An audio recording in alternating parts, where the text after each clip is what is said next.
Hello friends, welcome to my YouTube channel A to Z info.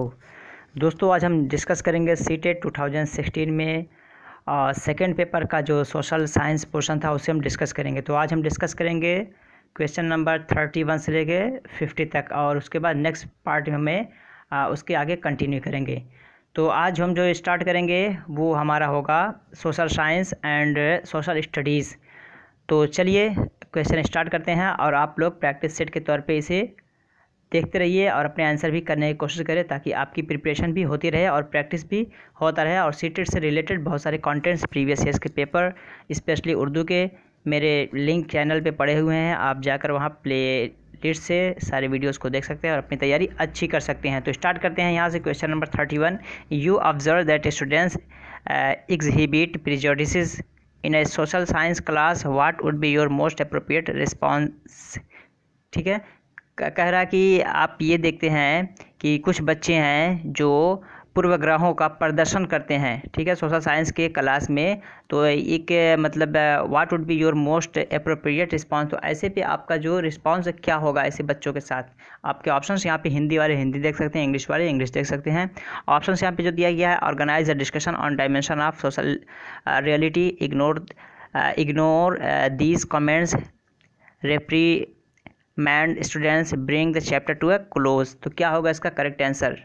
31 का correct answer क्या होगा? बिल्कुल ये जो है organise a discussion on dimension of social reality, तो ये इसी पे होना चाहिए। जो भी सोशल रियलिटी से जोड़ के जो भी एग्जिबिशन हो रहा है या पूर्वाग्रहों का प्रदर्शन किया जा रहा है, वो एकदम सोशल रियलिटी से जोड़ के होना चाहिए, तो काफ़ी इफेक्टिव होगा। ये मतलब अप्रोप्रिएट रिस्पॉन्स होना चाहिए एक टीचर का ऐसे कंडीशन में। नेक्स्ट देखते हैं 32 नंबर। From a given measure A, B and C, choose the most appropriate ones for teaching social science and political life. कि 3 ऑप्शंस दिए गए हैं ए बी सी, जो कि मतलब उनमें से कौन सा अप्रोप्रिएट है, मतलब ज़्यादा लाभदायक है जो कि सोशल और पॉलिटिकल लाइफ पढ़ाने के लिए। केस स्टडी है, डेफिनेशन है, विजुअल मटेरियल्स है। तो जाहिर सी बात है केस स्टडी भी काफ़ी काम करता है और विजुअल मटेरियल्स ये आपके बहुत बेनिफिशियल होते हैं। तो 32 का आपका 3 जो है ये बिल्कुल करेक्ट हो जाएगा। 3 जो है ये बिल्कुल करेक्ट हो जाएगा, यानी ऑप्शन ए और सी, यानी केस स्टडी और विजुअल मटेरियल्स, ये आपके ज़्यादा यूज़फुल होंगे ऐसे कंडीशन में। नेक्स्ट देखते हैं 33 number. The most appropriate use of end of the text question in chapter is, identify the important section from the chapter. The most appropriate use of end of the text मतलब ज़्यादातर क्या होता है देखने को मिलता है, ठीक है, पठान प्रश्नों के सबसे उपयुक्त प्रयोग हैं। तो सबसे ज़्यादा उपयुक्त प्रयोग क्या है? ऑप्शंस यहाँ पे दिए गए हैं आपके। To identify important section from the chapter, to enable students to understand and express in their own words what they have learned. 3 में है to assist teachers summarise the chapter for the students. 4 में है to suggest question for examination. तो क्या होगा इसका right answer? 33 का right answer क्या होगा? 33 का अगर 2 आप देखेंगे तो इसमें एक तरह का कीवर्ड मिल रहा है मुझे, to enable students to understand and express in their own words what they have learned. कि मतलब बच्चों को इस लायक बना दिया जाए कि बच्चे वो अपने जो उनके अंदर फीलिंग्स है उसे एक्सप्रेस कर सके, या जो कुछ वो सीखे हैं वो उसी लोगों को बता सके। तो इस लायक बच्चों को बनाने की आवश्यकता है। तो ये ऑप्शन 2 बिल्कुल इसका करेक्ट आंसर हो जाएगा। नेक्स्ट देखते हैं 34 नंबर। 34 में कहा जा रहा है as per continuous and comprehensive evaluation which of the following objective is most appropriate regarding assessment। जैसा कि कंटिन्यूस कम्प्रिहेंसिव इवेल्यूएशन में होता है, तो यानी एक तरह का कंटिन्यू बच्चों का असेसमेंट होता है। तो उनमें से सबसे बेस्ट असेसमेंट का तरीका क्या हो सकता है? To encourage students to give response, to check students recall of subject content, to compare and rank students, to motivate students by giving marks. तो क्या हो सकता है? मार्क्स के बारे में तो कभी बात नहीं किया जाता है, ठीक है। कुछ ऐसे ऑप्शंस आपको मिलेंगे जो डायरेक्टली आप आंखें देख के काट सकते हैं। तो क्या होगा 34 का राइट आंसर? 34 का राइट आंसर अगर आप 1 देखेंगे तो इसमें कहा जा रहा है to encourage students to give response. तो बच्चों को इनकरेज कीजिए कि बच्चे रिस्पांस दें। क्या होता है क्लासरूम में? ये होता है जो रिकैपिचुलेशन के क्वेश्चंस होते हैं, या फिर एक तरह का कह सकते हैं कि इनिशियल क्वेश्चंस होते हैं पढ़ाने के, उसमें ये होता है कि हम बच्चों से सवाल पूछते हैं, ऐसा सवाल पूछते हैं कि आहिस्ता आहिस्ता बच्चे वहाँ तक पहुँच जाए। ठीक है, तो एक तरह का इनकरेज करना बच्चों को किसी काम के करने के लिए या सवाल का जवाब जानने के लिए, ताकि बच्चा वहाँ तक पहुँच जाए और वो उसका नॉलेज सस्टेन हो सके। नेक्स्ट देखते हैं 35 नंबर, history will help you. History आपकी मदद करेगी understand how the present evolve.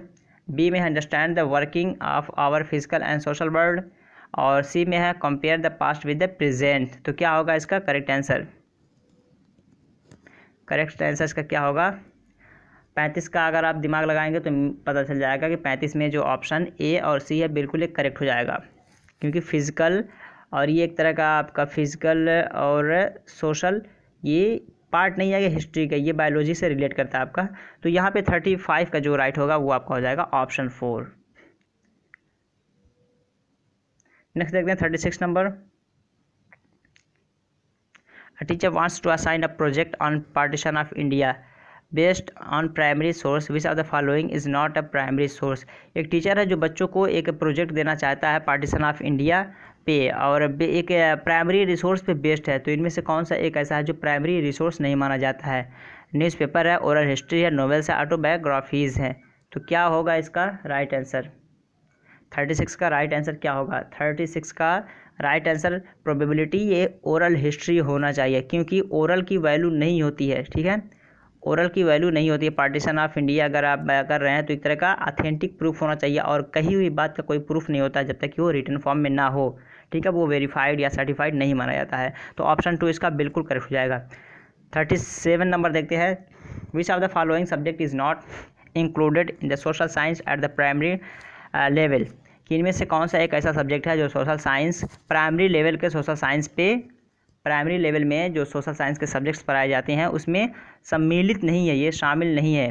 कौन सा है? साइकोलॉजी या पॉलिटिकल साइंस है, ज्योग्राफी है, हिस्ट्री। तो ये साइकोलॉजी जो है आपका, ये सोशल साइंस का अपर प्राइमरी लेवल पे ये सब्जेक्ट नहीं माना जाता है। ठीक है, ये आपका हायर क्लास में होता है, बीएड वगैरह का ये सिलेबस माना जाता है। तो साइकोलॉजी आपका यहाँ से निकल जाएगा, जो कि साइकोलॉजी आपका सोशल साइंस में अपर क्लास का अपर प्राइमरी लेवल का ये सब्जेक्ट नहीं है। तो ऑप्शन 1 इसका बिल्कुल करेक्ट है। नेक्स्ट देखते हैं 38 नंबर। 38 में कहा जा रहा है, when a narrative is given on situations of two people living in different context. कहा जा रहा है कि एक नरेशन, ठीक है, मतलब संदर्भ है, मतलब कोई बात कही गई है किसी दो लोगों के बारे में जो अलग अलग कम्युनिटी या अलग अलग जगह पे रहते हैं। द सोशल साइंस, ठीक है, teacher must encourage students to. अगर इस तरह की बात की गई है तो एक टीचर, सोशल साइंस के टीचर होने की हैसियत से आपकी क्या रिस्पॉन्सिबिलिटी बनती है कि बच्चों को आप इसके बारे में इनकरेज करें।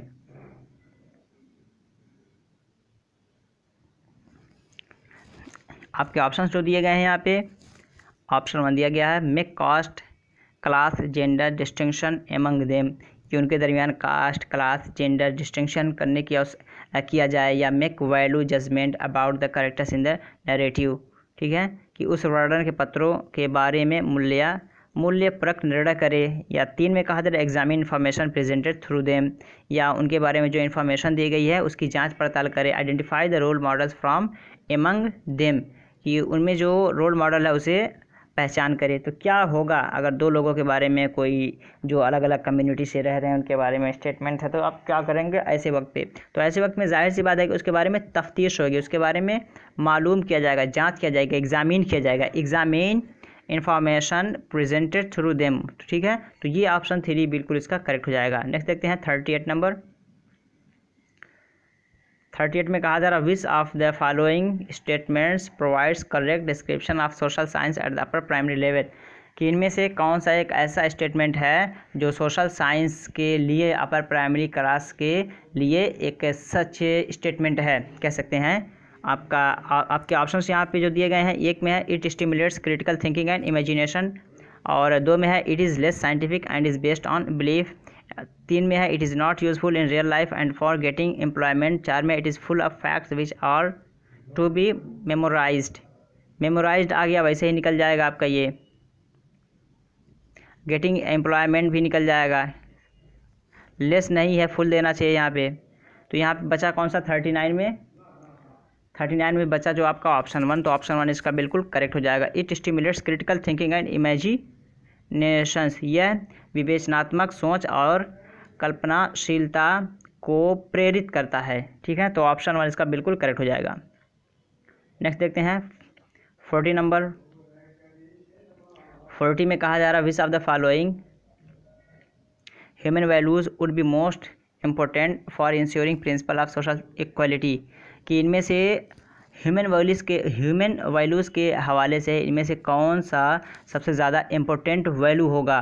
क्या है, सोशल इक्वलिटी के सिद्धांत में सामाजिक समानता के सिद्धांतों को सुनिश्चित करने के लिए निम्नलिखित में से कौन सा मानव मूल्य सर्वाधिक महत्वपूर्ण होगा। तो कौन सा होगा, एफिशिएंसी है, कंज्यूमरिज्म है, कॉम्पिटिटिवनेस है, या फिर म्यूचुअल रिस्पेक्ट है। 40 का करेक्ट आंसर क्या होगा, 40 का करेक्ट आंसर म्यूचुअल रिस्पेक्ट होगा। ठीक है, सोशल इक्वलिटी की बात देखते हैं तो म्यूचुअल रिस्पेक्ट जो है वो बिल्कुल यहाँ पे करेक्ट हो जाएगा। प्रतिस्पर्धा जो होता है ये मतलब एक तरह का बेस माना जाता है, म्यूचुअल रिस्पेक्ट एक तरह का फाउंडेशन माना जाता है सोशल इक्वलिटी के लिए, तो ये ऑप्शन 4 इसका बिल्कुल करेक्ट हो जाएगा। 41 नंबर देखते हैं। A teacher wants students to find out the source of funds available to a municipal corporation, which of the following methods would be most reliable and feasible.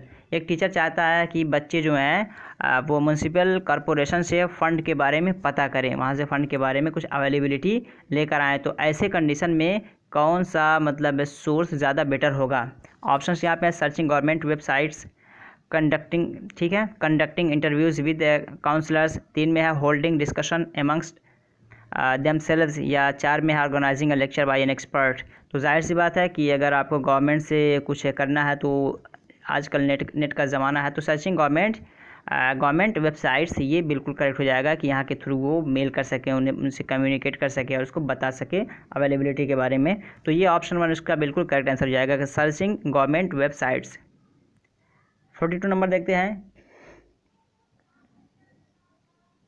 42 में कहा जा रहा विच of the following contents could be best depicted in a pi diagram, कि इनमें से कौन सा मतलब कंटेंट सबसे अच्छा होगा जिसको कि निम्नलिखित में से किस विषय सामग्री को पाई आरेख के द्वारा सबसे अच्छी तरह प्रदर्शित किया जा सकता है। तो किसको किया जा सकता है, ये जो वाटर बॉडी है, डिस्ट्रीब्यूशन ऑफ वाटर बॉडीज़, ये बिल्कुल करेक्ट हो जाएगा यहाँ पे ऑप्शन 2। ठीक है, तो 42 का ऑप्शन 2 जो है बिल्कुल करेक्ट हो जाएगा, distribution of water bodies. 43 number देखते हैं। Which of the following learning material is most relevant to teaching of rotation of earth at class 6 level, कि इनमें से कौन सा एक ऑप्शन है जो सूटेबल होगा रोटेशन ऑफ अर्थ, ठीक है, पृथ्वी का परिक्रमण को पढ़ाने के लिए कौन सा मतलब एक अच्छा मटेरियल होगा पढ़ाने के लिए।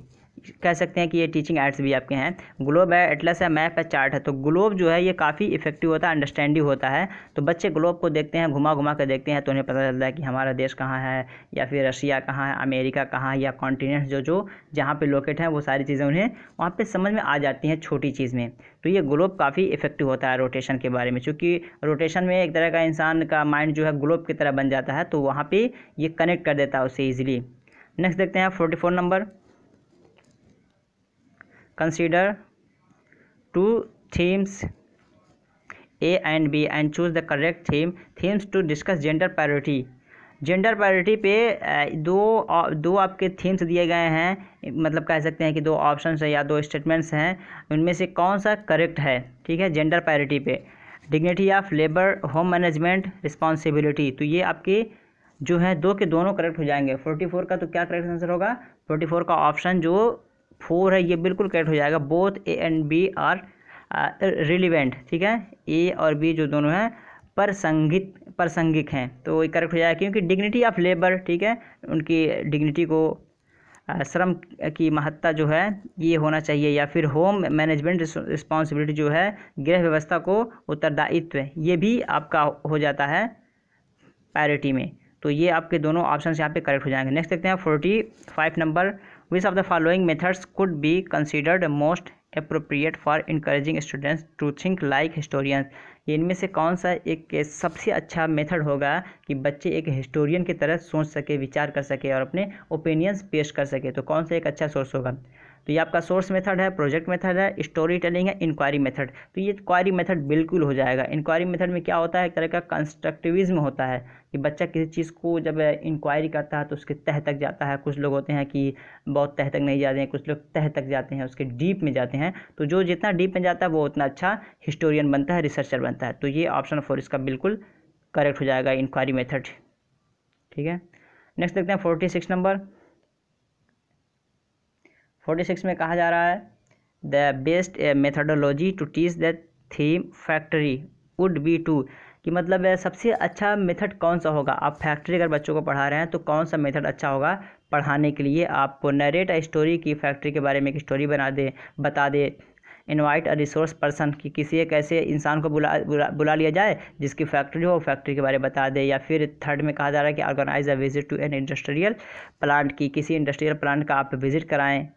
या स्क्रीन डॉक्यूमेंट्री फिल्म, या फिर फैक्ट्री के बारे में कोई आपको डॉक्यूमेंट्री दिखा दिया जाए। यहाँ पे जो सूटेबल आंसर आपको मिलेगा वो आपका है ऑर्गेनाइज, चूँकि अगर जाएगा आदमी फिजिकली किसी चीज़ को विजिबल करेगा तो वो सस्टेन होता है, वो पायदार होता है, टिकाऊ होता है। तो ये ऑप्शन 3 जो है बिल्कुल करेक्ट हो जाएगा, organise a visit to an industrial plant.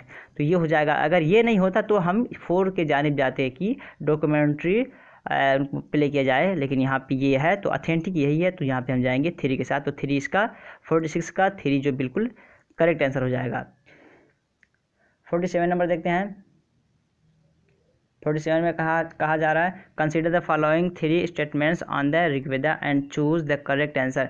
Rigveda के बारे में 3 स्टेटमेंट्स दिए गए हैं, उनमें से कौन सा करेक्ट है। ऑप्शन ए में जो कहा रहा है it was written 3500 years ago, it was composed in Prakrit, it has more than 1000 hymns। तो क्या करेक्ट है दोस्तों, ये पहला वाला गलत हो जाएगा, इसलिए कि ये 1500 से लेके 1000 BCE के बीच में इसको कंपोज किया गया था और ये आपकी संस्कृत में कंपोज हुआ था। तो ये आपके दोनों रॉन्ग होगा। जो आपका करेक्ट है वो आपका it has more than 1000 him, जो इसके अंदर प्रार्थनाएं हैं वो 1000 से ज़ायद हैं। तो ओनली सी जो है करेक्ट हो जाएगा। तो सी किसमें है, C is true and A B are false. तो ये आपके जो दोनों हैं फॉल्स हो जाएंगे। तो ऑप्शन 4 इसका बिल्कुल करेक्ट आंसर हो जाएगा।